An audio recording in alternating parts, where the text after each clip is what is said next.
Today I'm going to be showing you my daily eyebrow routine.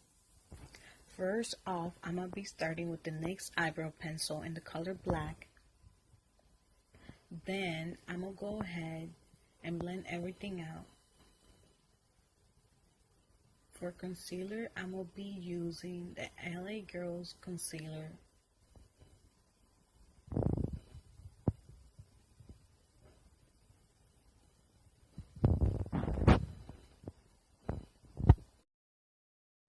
Then I'm going to be taking a crease brush and blending everything out so it looks more natural and gives it a more natural look.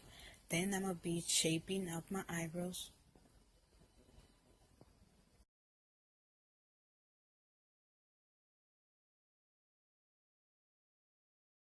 Then I'm going to be blending that out again.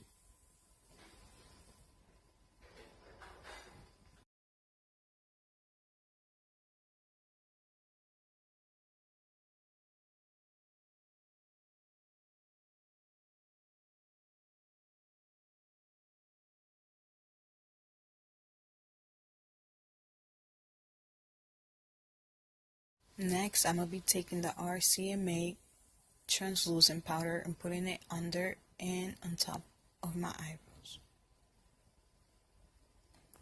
And this is all. Thanks for watching, guys. Bye.